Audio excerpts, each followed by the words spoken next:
The sun was sinking low over the barren desert, pouring rivers of fire across the endless horizon, the kind of light that burned secrets into the land and left no place to hide.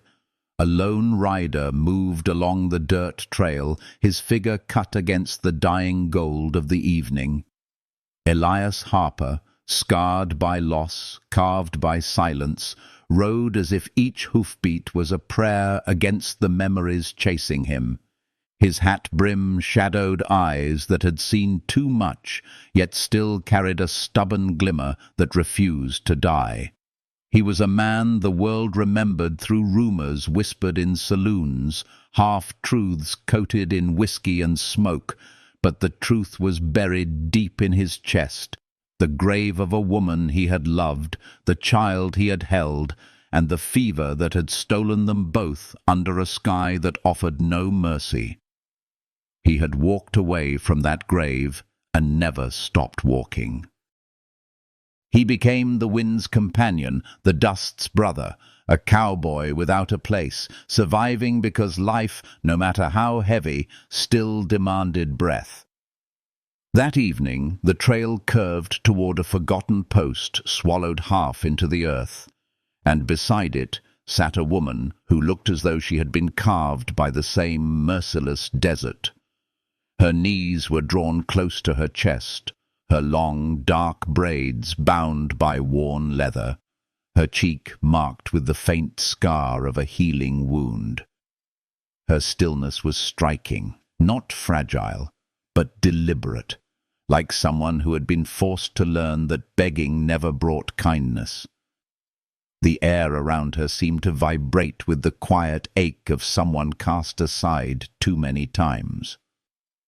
Elias reined in his horse, his throat tightening, because he knew this sight all too well. Women abandoned after raids, wives forgotten when debts grew too heavy, daughters left when cattle prices fell. But this woman's silence was different. It was not emptiness. It was survival. He slid from the saddle without a word, unhooked his canteen, and sat down beside her hand as if she were an equal, not a burden. When she finally lifted her gaze, her eyes struck him harder than any storm. They were not pleading, nor did they beg trust. They were measuring, searching, deciding if he was danger or reprieve. She accepted the water with slow, careful swallows, the kind of measured caution of someone who knew that even water could be stolen. Her voice when it came was low but steady. Her name, T, a single syllable, carrying centuries of rejection, yet wrapped in quiet strength. Inside Elias, an unease rippled. He had vowed never to take responsibility again, never to bind himself to another life, only to lose it. Yet here she was, flesh and dust, rejected because others had called her unfit, too large to carry children, branded as a burden by people who had never seen the steel in her eyes. Elias thought of his empty cabin, of the silence that suffocated him each night, of the ghosts that whispered too loudly. If he left her here, she would become another grave in the dust, another name buried in his memory. If he took her with him, the weight would be heavy, but not as heavy as the loneliness he carried. He motioned toward the trail west, voice quiet, words simple. Cabins not far. T hesitated. Fear flickered in her chest, but so did something else, an unfamiliar pull of relief.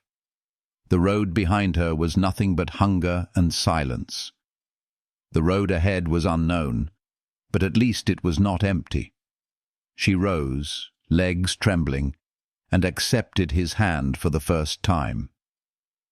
Elias steadied her, but did not hold her too long, and when she settled behind him on the horse, the air shifted. Two broken paths had crossed, and whether they liked it or not, neither would ever walk alone again. The horse carried them through falling light, dust rising around them like whispers of fate. T sat stiff, her hands resting near his belt but never clutching, as if afraid that clinging might awaken anger. Elias rode steady, his jaw tight, his silence speaking louder than words. When the cabin appeared on the horizon, small and weathered but still standing, T's heart quivered. A shelter, however fragile, was more than she had known in weeks. Elias slowed the horse, swung down, and held out his hand once more. She accepted, her legs weak, her chest carrying a weight both painful and strangely healing. Inside the cabin, the air was scented with smoke and iron, the simple furniture carrying the scars of time. A single bed against the wall, a rough-hewn table, shelves with only a tin cup and a pot. Yet, in that barrenness, T felt more than she had in any crowded camp or settlement, space to exist without judgment. Elias gave her water again, food simmering in a pot, and when night fell, he offered her the bed without demand, choosing the floor by the fire for himself. For the first time in years, T held a blanket not bought with shame or debt, but freely given. Her throat ached with words she could not say, so she remained silent. But in that silence, something small, something tender, began to take root. Elias lay by the fire, eyes tracing shadows on the ceiling, remembering the wife and child he had buried, the violence he had carried since. T lay on the bed, staring at the flames, her heart a battlefield of rejection and fragile hope. The storm outside the cabin was not of wind or rain, but of memory and fear. And yet, beneath the same roof, two wounded souls began to heal, not through promises, but through the simple act of staying. And as the dawn crept through the cracks of the cabin walls, carrying with it the smell of brewing coffee and the sound of Elias's steady movements, T realized that survival no longer meant being alone. It meant choosing to rise again, beside someone who understood the weight of silence. If this story touches your heart, let your soul leave a trace. Like this chapter, share your thoughts in the comments and subscribe for more. Every gesture, no matter how small, becomes a healing light, a spark that allows stories like this to keep breathing into the world. Together, we can keep these voices alive, whispering hope into the desert of loneliness, reminding each other that love can still be found where the world once turned its back. The desert stretched wide outside, indifferent and vast, but inside that humble cabin a beginning had already been written, one of warmth, resilience, and the possibility of love. The silence held them both, carrying them forward toward what neither yet dared to name. The morning broke sharp and cold, the kind of desert chill that sank into the bones before the sun had time to chase it away. Smoke from the small fire curled low, carrying the faint scent of coffee and iron. Elias stirred first, rising with the same quiet discipline that had governed his years on the trail. His body moved out of habit, splitting bread, stoking embers, measuring beans into the pot. He did not glance at the bed where T lay still, but he knew she was awake. Her breathing was too careful, too shallow, the kind of breath a person keeps when waiting for the world to turn cruel again. She sat up slowly, clutching the folded blanket as though it might be taken from her. Her eyes swept the cabin, checking that nothing had shifted overnight, that this place had not betrayed her. Elias noticed the glance and recognized it instantly. He had carried the same ritual after battles, after losses, scanning each corner to confirm that the world had not changed while he slept. Without looking at her, he said in a voice steady as stone, "You can stay. Don't owe me anything." The words landed heavy. She had heard promises before, but always tied with cost. Always work until her hands bled. Always give more than she had to give. Always pay with silence for safety. Her gaze lingered on him, searching for the hidden price. He kept his back turned, sliding bread across the table, his motions plain, unadorned, free of expectation. Hunger overpowered her hesitation, and she crossed the room, lowering herself to the chair as if testing whether it would hold. The bread was coarse, the beans simple, but as she ate, the food carried a healing warmth she had almost forgotten, a reminder that to be fed without scorn was its own kind of mercy. When she set the crust down, she spoke in a voice flat but certain, "I can cook, I can wash, I can work soil." She did not offer it as kindness, but as defense, a declaration that she had value, that she would not be cast aside again without a fight. Elias watched her hands flex over the table, the cracked skin stinging from sun and labor. He heard in her tone the same tremor he had once heard from broken men on the trail, those who had lost everything and clung to their last skill like a lifeline. He could have told her she owed him nothing, but he understood promises meant nothing to those who had only known betrayal. Instead, he nodded once. "Then we'll both eat better." The simple answer steadied her more than comfort ever could. No soft words, no empty vows, only a plain agreement she could hold on to. And so, the rhythm of their days began. Elias worked outside, repairing the fence rail loosened by storms, his hammer ringing against the nails with sharp certainty.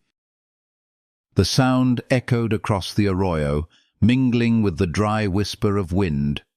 T carried water from the well, the bucket heavy against her arms, but she did not falter.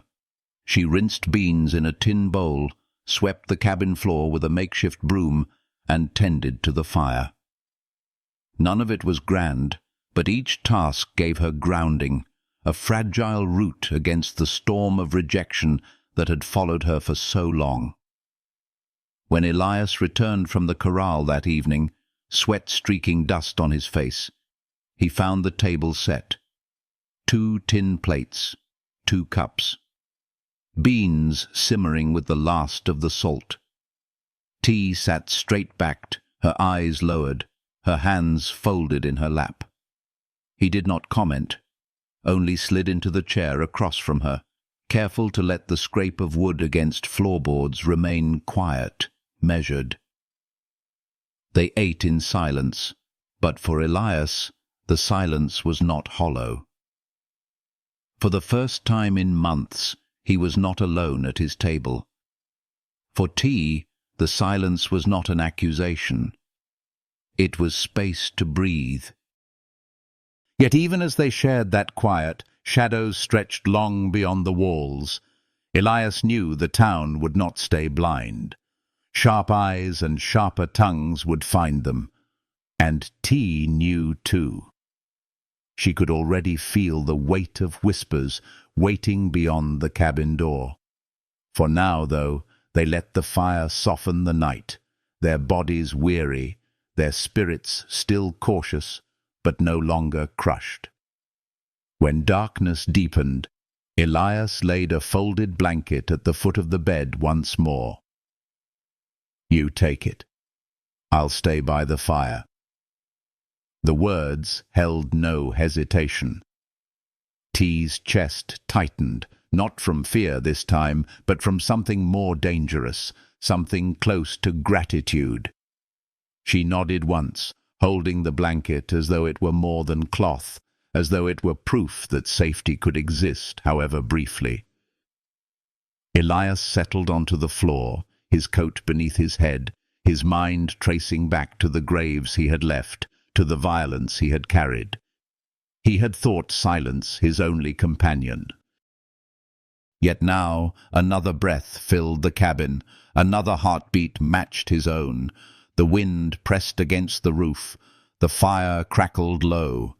For the first time in years, Elias and T shared not just space, but the fragile thread of belonging. And though no words named it, both knew a beginning had been sown in the dust, a seed the desert itself could not quite kill. Morning came again, bringing the same desert chill, but this time the air inside the cabin felt different, less empty, less hollow. The smell of coffee rose, and the sound of 2 cups clinking against the wooden table filled the silence. Healing was slow, almost imperceptible, but it was there. With each quiet meal, each shared glance, the weight of loneliness lifted, grain by grain. And as the days stretched forward, the trail to town loomed in Elias's mind. Supplies would not last, and the world beyond their cabin would not welcome them kindly. Still, some journeys could not be avoided, and perhaps, just perhaps, the strength they had begun to build inside these walls would be enough to endure the eyes and whispers waiting for them. The days stretched into a rhythm as natural as breath, quiet and steady, like the heartbeat of the desert itself. T woke each morning to the scent of coffee and the muted scrape of Elias moving about the cabin, his motions as precise as if every task carried meaning beyond survival. She began to add her own rhythm to his, sweeping the cabin floor before the sun fully crested the horizon, rinsing beans in the cool water she carried from the well, teaching her hands to soften against the wooden spoon stirring in the pot. It was not much, yet every act settled into her like a promise. The promise that work done without judgment could be its own kind of healing. Elias moved with the certainty of habit, mending fence rails, patching the roof seams, checking the horse at the corral. But his eyes, when they fell on T, carried something unspoken. He had seen her lift buckets heavier than some men would dare, her shoulders square beneath a burden she bore not just in her arms, but in her life. He noticed the way she kept her eyes lowered when others might look directly, the way silence wrapped her tighter than cloth, not out of weakness, but out of endurance. She carried scars invisible, and yet each day she remained, her presence reshaped the silence he had once thought his only companion. One evening, when the sun bled red across the horizon and the desert wind carried grit through the air, Elias found the table set again. 2 tin plates, 2 cups, beans simmered with the faintest hint of salt. T's posture was straight, her gaze still avoiding his, but the arrangement spoke more than words. He sat across from her, careful with his chair, and let the silence grow warm between them. The fire flickered, painting shadows against the walls, and for the first time in years the cabin no longer felt hollow. It felt lived in, shared, touched by hands other than his own. T ate slowly, each bite deliberate, her thoughts circling the questions she had carried since the first moment he offered her water. Why had this man not asked for more? Why had he not pressed her with demands, with the cruel barter she had come to expect? Others had looked at her body and seen only what it could not give. But Elias's eyes did not weigh her that way. They did not seek, did not scorn. They only met hers when she glanced up, steady and quiet, as if to remind her that she was seen but not measured. When the plates were cleared, Elias placed a bucket of water near her side without comment. She looked at him, the gesture simple yet almost unbearable. In her chest something shifted, a loosening, a release. Gratitude swelled, but her lips held the words back. She had learned long ago that speaking thanks often led to owing more than she could pay. Yet her silence was different this time. It was not mistrust. It was fragile safety, a seed beginning to sprout in soil she had believed forever barren. The nights deepened, the fire crackled, and the air inside the cabin grew softer. Elias, lying near the hearth, listened to the steady rhythm of her breathing as she rested on the bed. It was a sound he had not heard since the fever had stolen his family. Another presence in the darkness, another heartbeat keeping time with his own. It soothed the jagged edges of memory, a healing balm against years of silence. T, though still wary, found her body yielding to sleep in ways it had not in weeks. For the first time since being left behind, she did not dream of abandonment. Instead, she dreamed of water that did not vanish, of a roof that held against the wind, of a man whose presence carried no threat. By the fourth morning, supplies grew thin. Elias weighed the flour sack in his hand, nearly empty, and counted the last beans at the bottom of the pot. Alone, he could have stretched them weeks. With two mouths, the rhythm was different. He looked at T across the table, her eyes already wary, as if she knew what he would say before the words left his mouth. "We'll ride into town." His tone was matter-of-fact, without command, but her shoulders stiffened, her hands folding against each other. She remembered too well the eyes of people, sharper than knives, voices that tore deeper than any storm. Yet when she looked at him again, she found something in his face, not softness, but steadiness, the kind of steadiness that did not break under judgment. Her chest tightened, but she gave a small nod. If she refused, she would seem weak. If she went, she would face whispers once more. But perhaps, with him beside her, she could endure. The trail to town stretched short, but exposed. Each hoofbeat carried them closer to eyes that had never been kind. Elias rode steady, gaze fixed ahead, his silence a shield. T sat behind him, her hands near his belt but never clinging, her body tense with dread. When the town finally rose before them, wooden sidewalks, shopkeepers pausing in their work, ranch hands leaning with smirks already forming, T felt her chest constrict. Boots scuffed against planks, voices dropped and heads turned. A woman in a stiff collared dress whispered into another's ear, her gaze sliding over T's frame like a blade. Elias dismounted without hurry, tying his horse with unshaken hands. He looked back at T once, his voice quiet. "Stay close." She stepped down, her chin level, though her stomach knotted. The whispers struck her like stones, the weight of every cruel word she had carried before pressing down anew. Too big, unfit, barren, a woman without worth. Her breath faltered, but she pressed her feet forward, each step a small act of defiance. Inside the mercantile, the air smelled of grain and lamp oil. Elias placed his list on the counter, his tone steady. 2 of flour, 1 beans, coffee, salt. The shopkeeper hesitated, his eyes sliding to T, lingering with judgment, before returning to Elias.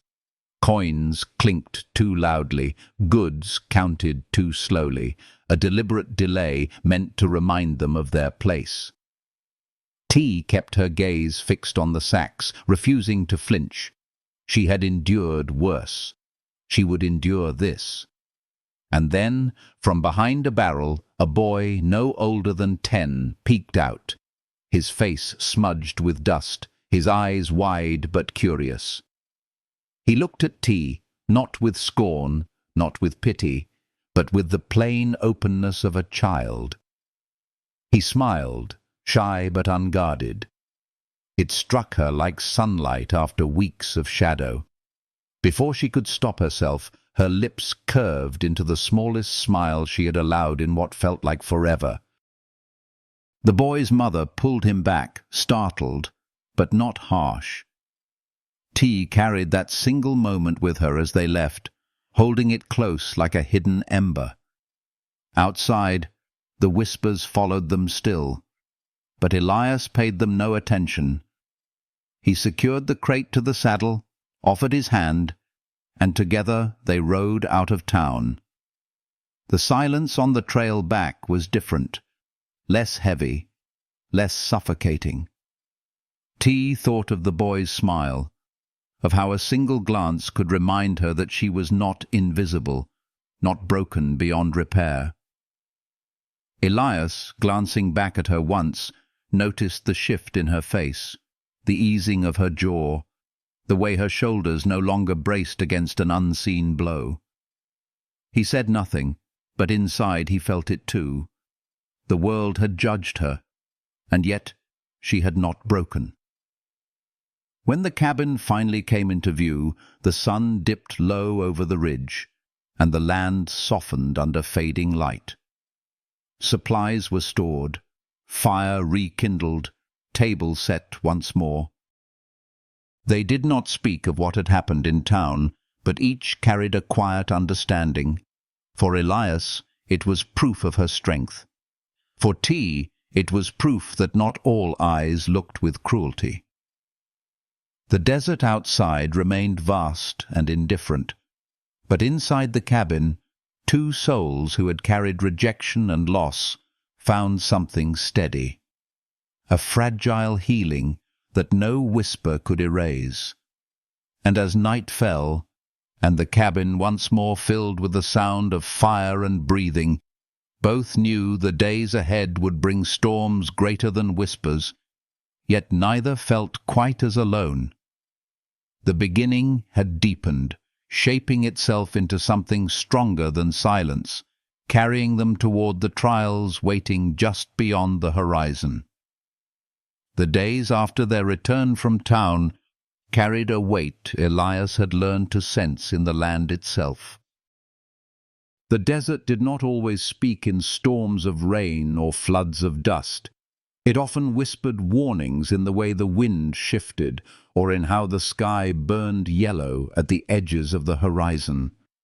He felt it in his bones as he patched the seams of the cabin roof, checking nails, securing the well rope, watching the horse with an unease that refused to ease. T noticed it too.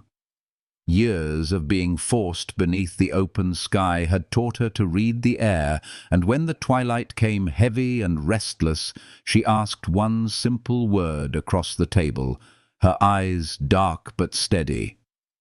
"Storm." Elias gave a single nod, cutting bread in even slices, his calm tone steadier than reassurance. When the storm came, it split the sky open without mercy. The first gust slammed the door against its frame, rattling hinges as if the house itself might break apart. Dust rose, thick, red and choking, filling every crack of light until day vanished.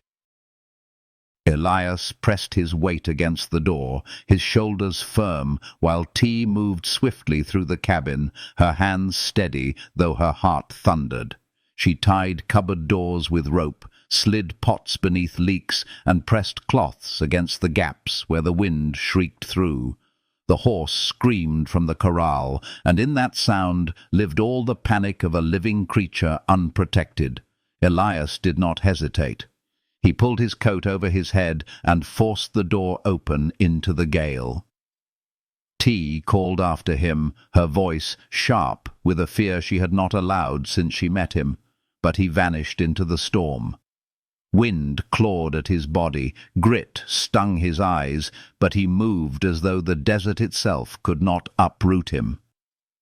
At the corral, the gelding fought against the rope, wide-eyed and shivering.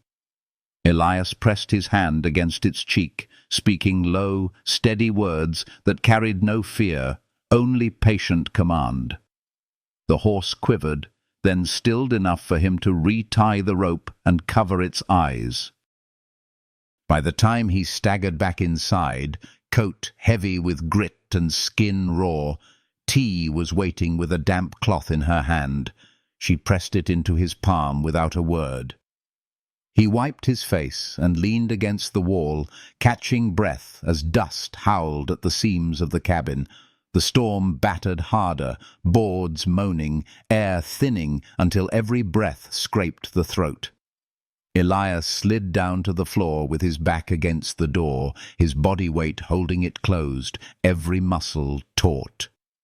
T sank beside him, their shoulders close enough to feel the rhythm of each other's breathing over the roar. For hours they did not speak, each listening for cracks, collapse, the sound of something breaking. T's mind whirled with questions she had never voiced.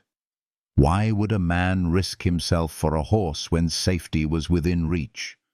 Why had he taken her in without demand, without price? Why did his silence feel more like steadiness than threat? The answers did not come, but the warmth of his presence, his body braced against the storm, was answer enough for now. When the storm broke, it left the world stripped raw. The air was clean, too clean, silence pressing harder than noise. They stepped outside together, their hair and clothes coated in dust, to find the land scoured bare.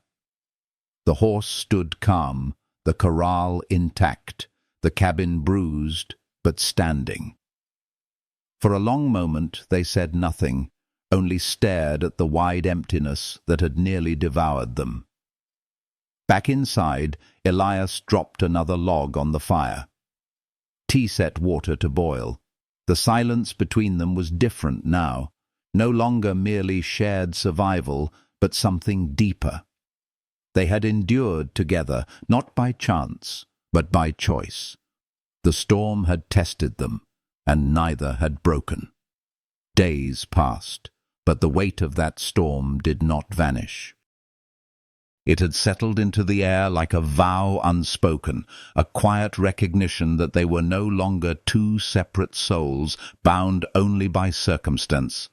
They were bound by endurance, by the knowledge that even when the land itself rose up to destroy them, they could stand shoulder to shoulder. Yet the world beyond their cabin had not finished with them. Whispers travelled faster than wind, and scorn carried further than dust. When they returned to town weeks later for nails and cloth, the stares cut sharper than before. A ranch hand smirked openly, his words loud enough to slice. "Too big to bear children, ain't worth feeding." T felt her chest tighten, every cruel word she had ever carried pressing into her ribs. She steadied her face, forced her chin high, but her hands trembled around the fabric she held. She waited for Elias to deny it, to speak defense. Instead, he placed the goods firmly on the counter, his tone flat but edged with steel. 2 pounds of nails, kerosene, coffee. He did not turn toward the ranch hand, did not rise to the bait, but his eyes, steady and unflinching, met the man's just long enough for the smirk to falter. The ride back was silent, but not the silence of safety. T wrestled with anger and shame, with the sting of words Elias had not refuted aloud. Yet she remembered his eyes, the way he had refused to bend, the way he had denied those men the satisfaction of seeing her break. When they reached the cabin, her hands plunged into the wash basin, scrubbing until her skin burned.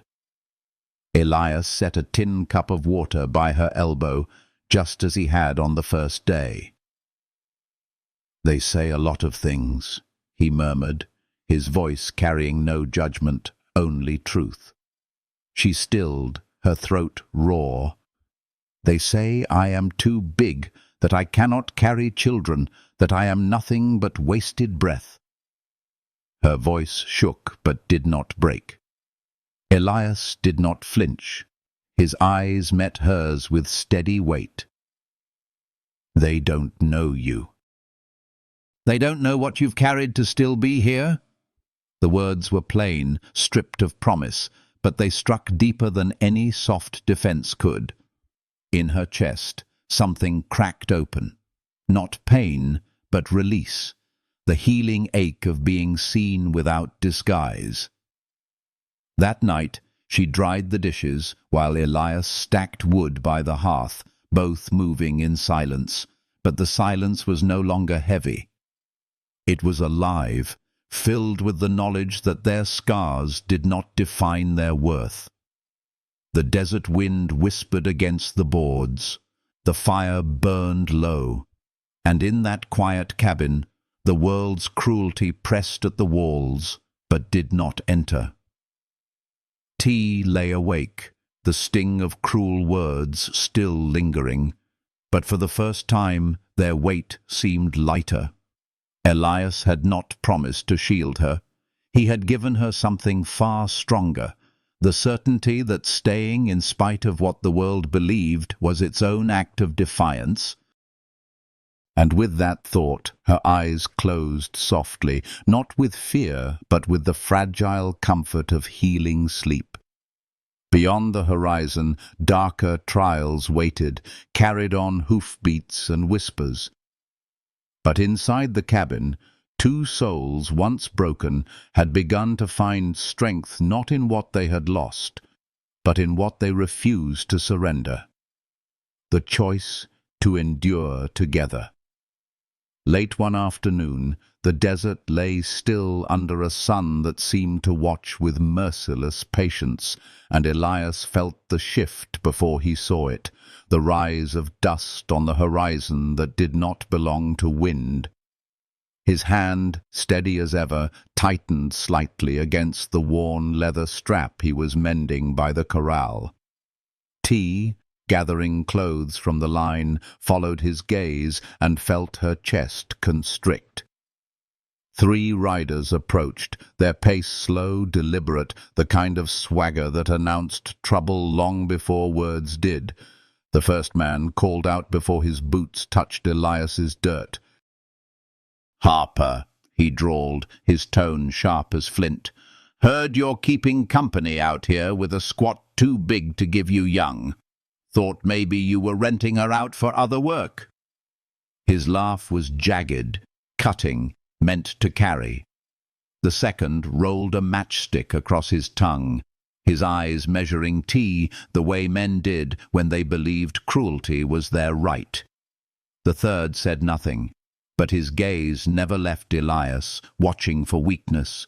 T's body went rigid, every insult she had carried for years pressing down all at once. She remembered the whispers, the rejections, the way her own people had turned away, the settlers who left her behind. The familiar shame rose, but something else stirred beneath it, something she had not known before, the steady anger born from standing beside a man who had not treated her as less, from surviving storms at his side, from hearing his quiet truth. "They don't know you." Elias stepped down from the porch, boots firm on the dirt, his voice calm, stripped of threat, but final. "You've ridden far enough. Turn back." The first man spat, smirking wider. "Didn't mean offense. Just thought if she's no use for bearing, maybe she's for sale in other ways." His words dripped ugliness, meant to stain, but before Elias could answer, T stepped forward. Her chin lifted, her voice clear and unwavering. "No more." The rider blinked, the smirk faltering. He had expected silence. shame, maybe tears, but not defiance, not words sharp with quiet strength. Her hands hung steady at her sides, her eyes meeting his without flinching. Elias's gaze never wavered from the man, cold and unmovable, a warning carved into silence. The second rider shifted uneasily. The third muttered, "Let's ride." For a heartbeat, the leader hesitated, his pride itching for another strike. But something in the stillness between Elias and T unnerved him. He cursed under his breath, spat into the dirt, and turned his horse. The hooves thundered away, carrying insults with them, but the dust they left behind was powerless against what had been planted in that moment.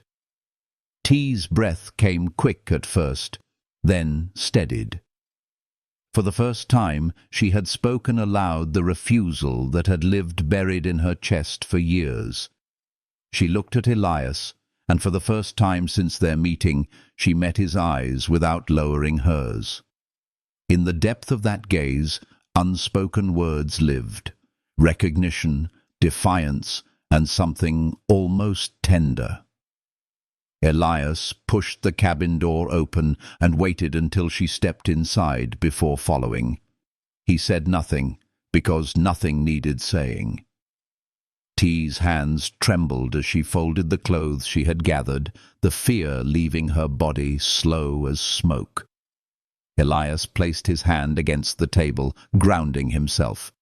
He had fought men before, spilled blood when necessary, but this moment was different. This was not about rage. This was about declaring, without a single wasted breath, that the life they had built together, fragile though it was, would not be undone by cruelty. That night, the cabin's air felt altered. The fire glowed steady, bowls of food sat untouched longer than usual, and silence pressed heavy, not with fear, but with the weight of what had been defended. When T finally lifted her spoon, her hands were steadier than before. Elias ate across from her, his jaw tight, but his eyes softened by something he rarely let show. They had not only endured a storm of nature together, but a storm of men's malice. And in both, they had not given ground.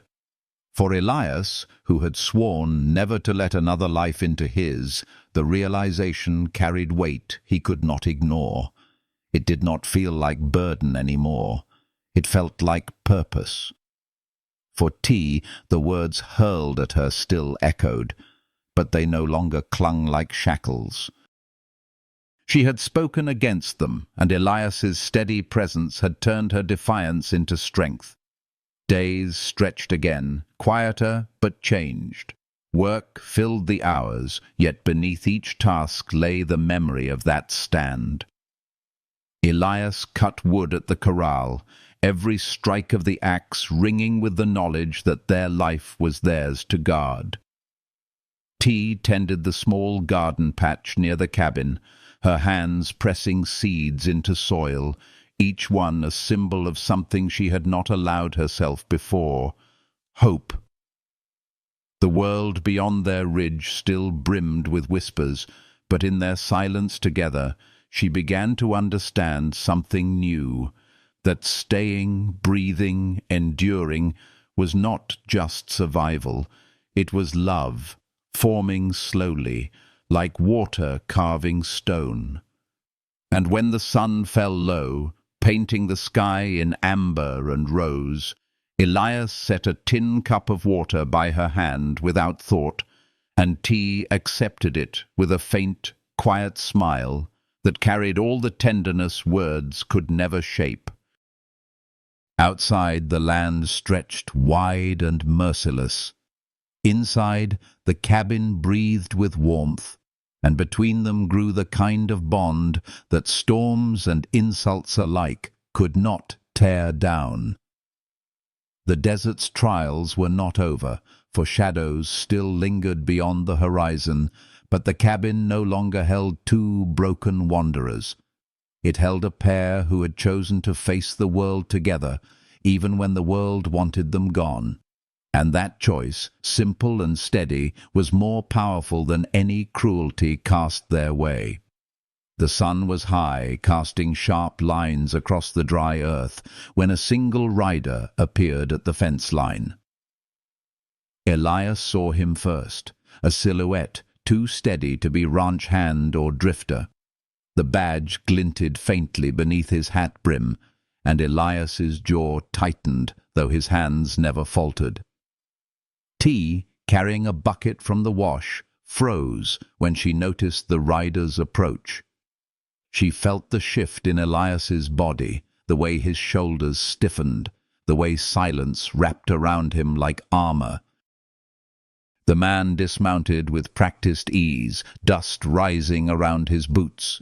His voice was formal, weighted with authority, but not hostile.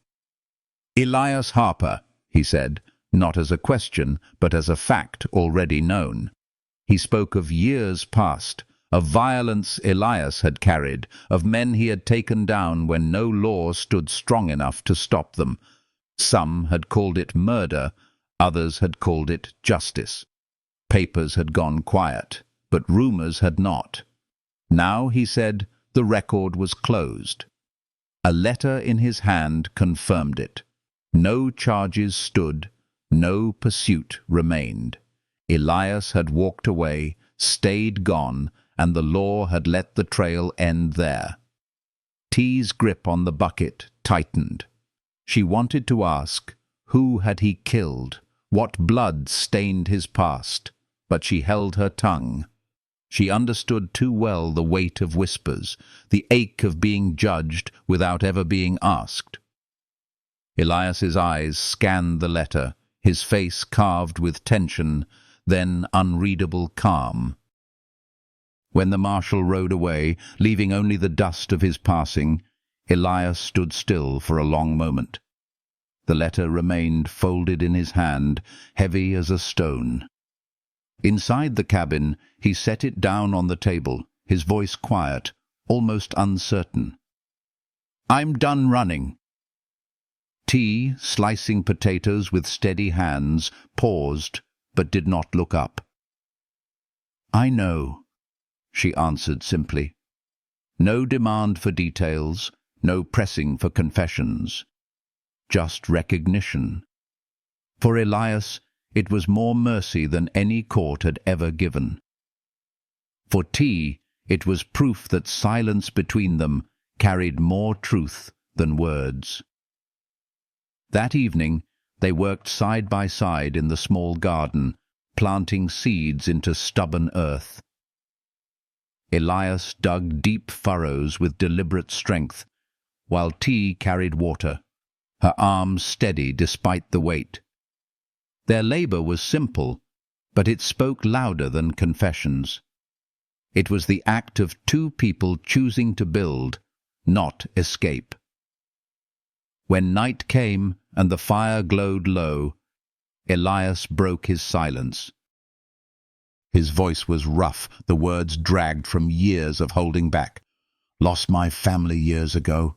Fever took them. After that, I carried violence with me. Didn't know how to stop until it near swallowed me." He stopped there, giving no numbers, no names, only the shape of truth. T met his gaze, her eyes steady, her face soft. "You're here now," she said, and in those 3 words lived all the forgiveness he had never thought he'd find. For Elias, it was as though the weight he had carried through endless miles had lightened, not gone, but no longer crushing. For T, it was a balm against the wound of being deemed unworthy. Together they sat in the quiet glow of embers, not strangers anymore, not just survivors bound by circumstance, but something deeper, 2 broken lives weaving into one steady thread. The weeks after the marshal's visit unfolded with a new kind of rhythm. Elias no longer watched the horizon as though expecting ghosts to ride out of it. T no longer carried her silence like a shield, but like a companion she could set down when she chose. Their days filled with work that mattered, mending fences, tending seedlings, hauling water, and nights filled with silence that warmed instead of chilled. It was on one of those afternoons, hot and brittle, that hesitant footsteps approached the fence line. A boy no older than 10 stood there, clothes torn, face smeared with dust, a bundle clutched tight under his arm. His forehead bore a shallow cut, half healed but uncared for. T noticed him first, her heart tightening with recognition of that look, desperation wrapped in careful restraint. Elias stood beside her, waiting. The boy's words came quick, thin but steady. His mother was sick. His uncle said he must live with a cousin by the river, a man who drank and shouted, "I don't want to go. I can work, carry water, chop kindling. I won't talk much." His eyes darted between them, searching, braced for rejection. T knelt, bringing herself level with him. She dipped a cloth in cool water and pressed it to his cut, her touch gentle, careful. The boy flinched, but did not pull away. Elias watched the scene, something stirring in his chest at the sight of T giving freely what had never been given to her, care without condition. They walked him into town, spoke with his pale, weakened mother, and stood through the quiet negotiation with the preacher and careless uncle. By sundown, the boy sat at their table, chewing bread with wide eyes, while T ladled stew into bowls. The sound of 3 spoons instead of 2 filled the cabin, carrying with it a new weight, a weight that felt not burdensome, but whole. When the boy drifted asleep on a bedroll by the fire, Elias and T sat in the soft glow of embers. Neither spoke at first, both listening to the even rhythm of his breathing. Elias thought of his lost son, the sound he had thought never to hear again. T thought of the cruel lie that she could never give life, and realized that in giving this boy shelter, she had given something just as vital. "You think he'll stay?" Elias asked finally, his voice low. T's eyes lingered on the boy, her expression unreadable but soft. "For as long as he needs."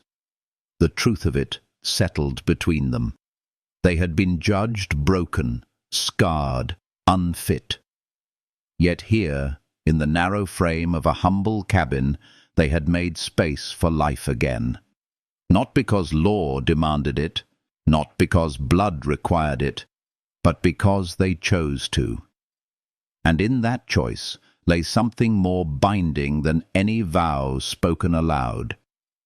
The quiet promise of family, born not from expectation, but from love that healed simply by staying.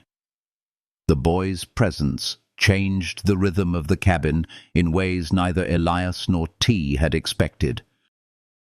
Morning sounds no longer belonged only to the crackle of fire or the clink of tin against wood. They now carried the scuff of small feet across the floorboards, the soft cough of sleep breaking into wakefulness, and the rustle of a blanket pushed aside in haste.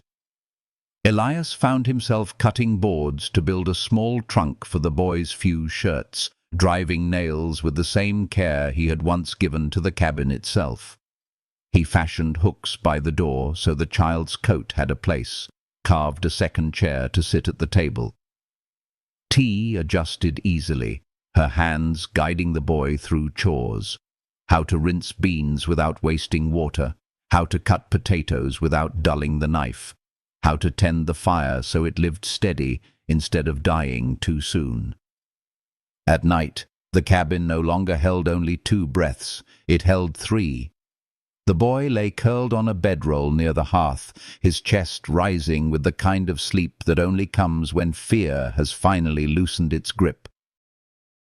Elias would watch sometimes, his jaw tight, his heart torn between grief for the son he had lost and wonder at the sound of another child filling the silence. T would smooth the blanket over the boy's shoulder with the gentleness of someone who had been told she could never mother, only to discover that love, not blood, made family. The town muttered at first. Whispers rose in the mercantile, in the saloon, around the wells where women fetched water. Why would Elias Harper, a man marked by a past of violence, and T, a woman deemed unfit, take in a child not theirs? Some repeated the old cruelty about her body, about what she could not give. But rumors did not patch fences, did not feed cattle, did not heal wounds. Slowly, the sharp edges dulled. The shopkeeper, once dragging his hands on the scale, began to tally without malice. Ranch hands, who had smirked before, offered stiff nods instead. The scorn did not vanish, but its power weakened, dissolving under the weight of persistence. One morning, Elias and T brought the boy to the preacher's steps. His mother, recovered enough to stand though still pale, had asked them to be part of what came next. Papers were signed, plain and unadorned, confirming what had already become truth inside the cabin, that the boy would split his time but always have his place with them. His bedroll by the fire would never be taken, his share of bread and beans would never be questioned. The preacher spoke of promises, not lofty vows, but simple words shaped by necessity, to work, to protect, to remain. Elias and T repeated them without hesitation, their voices steady, their hands resting lightly on the boy's shoulders. There were no rings, no ceremonies gilded with wealth, only the scratch of names on paper and the solemn nod of a preacher who saw more honesty in their silence than in any oath he had heard in years. The boy chewed his lip nervously, then broke into a smile when T brushed her hand against his hair. It was the smile of someone who had been given belonging, the healing proof that he was no longer drifting from one careless hand to another. That evening they gathered outside the cabin, the table pulled into the open air. The boy's mother sat thin but grateful. The preacher joined them, and together they shared bread, beans, and water beneath the fading light. Conversation carried no weight of past crimes or failed expectations. They spoke instead of small things, the garden beginning to sprout, the horse needing a new shoe, the boy's cut healing clean. Elias, without thinking, set a tin cup of water by T's hand, and she accepted it with a smile so quiet yet certain it seemed to light the dusk more than the fire ever could. As the sky turned violet and stars began to pierce the horizon, the cabin stood whole, unshaken. Elias, once marked by violence and loss, no longer felt the urge to run. T, once branded unworthy, stood at the center of a home built not by others' approval, but by her own resilience and the tenderness she gave freely. The boy, once nearly lost to neglect, leaned against the cabin door, eyes heavy with sleep, heart steady with the knowledge that he belonged. The desert stretched vast and indifferent, but on the edge of that endless land, 3 people sat together, bound not by blood or by what the world said they lacked, but by choice. In that choice there was love, quiet, healing, and unshakable. And though storms and whispers might come again, inside those walls lived something no wind could tear apart, the fragile, resilient truth of family. The night deepened, Firelight flickered across their faces, and the desert silence wrapped around them like a mantle. Elias reached for another log. T rested her hand briefly against the boy's shoulder, and the stars shone steady overhead. It was not a perfect life, but it was theirs, and in its warmth each of them, once cast aside, discovered the healing power of being chosen and of choosing to stay. The days ahead promised labor, storms, and judgment yet to rise. But for now, there was peace. A fragile peace, yes, but alive, steady, and enough to carry them forward into whatever horizon waited next. The desert stretched vast and unyielding, but the cabin stood as though it had rooted itself against the wind, a quiet defiance in timber and stone. Within its walls, life no longer moved in silence alone. The boy's laughter sometimes drifted across the corral as he learned to guide the gelding with Elias's patient hand steadying his own. T's voice hummed low while she worked, not songs exactly, but gentle threads of sound, as if she were weaving calm into the very air. Elias, who had once carried only ghosts in his chest, found himself pausing in the doorway just to listen, his heart softening in ways he had believed forever lost. Days unfolded with the rhythm of 3 lives entwined. The garden sprouted in neat rows under T's care, the first green against endless dust, a fragile promise of more to come. Elias split wood in the mornings, his muscles straining not out of lonely duty anymore, but with purpose, the knowledge that warmth now belonged to more than himself. The boy carried water, tripping sometimes but always steadying himself, his determination sparking smiles in T's eyes.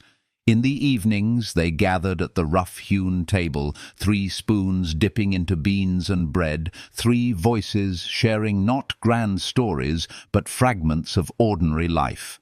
A fence rail mended, a seed pushing through soil, a hoofprint found along the arroyo. The town's whispers had dulled into nothing more than passing air. The shopkeeper no longer dragged his hands at the scale. Men who once smirked now looked away, and the sting of judgment lost its power to wound. What had once been scorn became indifference, and indifference gave them space to build. T walked into town with her chin high, no longer bracing for cruelty with every step. Elias rode beside her, not as a shield, but as a companion, and the boy, wide-eyed but unafraid, carried himself with the assurance that he had 2 steady figures beside him who would never let him be lost again. One clear morning, papers were signed, not with pomp or ceremony, but with plain names written in ink. The preacher spoke of vows, and Elias and T gave their promises without hesitation. Not grand words, not polished phrases, but the simple truths they had already been living: to remain, to protect, to share silence without fear. When T's hand rested lightly on the boy's shoulder, his smile bloomed wide, unshaken by the weight of the world. That smile was proof enough that no storm, no rumor, no cruel tongue could undo what they had built. As dusk fell that day, they shared a meal outside, bread broken beneath a sky painted in gold and violet. The boy's mother, thin but mending, sat nearby, gratitude bright in her tired eyes. The preacher bowed his head, not in sermon, but in quiet respect, and when the fire caught in the evening wind, its glow lit 3 faces that had once known only rejection and loss, now bound together by the healing power of choice. Later, when the guests had gone and the land fell into hush, Elias, T, and the boy sat on the porch steps. The horse chewed lazily in the corral. The garden rose shimmered faintly in moonlight, and the desert spread vast and indifferent beyond. Yet here, in this narrow place at the edge of the world, they had carved something enduring. Elias, once haunted by violence, no longer felt hollow. T, once cast aside as unworthy, stood at the center of a home. The boy, once nearly lost, leaned against their sides with the quiet certainty that he belonged. The fire inside the cabin flickered against the walls, and for the first time in a long time there were no debts unpaid, no questions left hanging in the air, only warmth, only steadiness, only the fragile, resilient truth of a family born not from what the world demanded, but from what love itself dared to create. If this story has brought you even a small spark of comfort, if it has reminded you that love and belonging can grow even in the harshest places, I invite you to let your heart leave a trace here. Like this chapter, share your thoughts in the comments and subscribe so that these healing stories may continue to reach others who need them. Every gesture, no matter how small, becomes a thread of light woven into a larger fabric of hope. Together, we can keep telling the kinds of stories that remind us all. Love endures, love heals, and love, quietly and steadily, saves.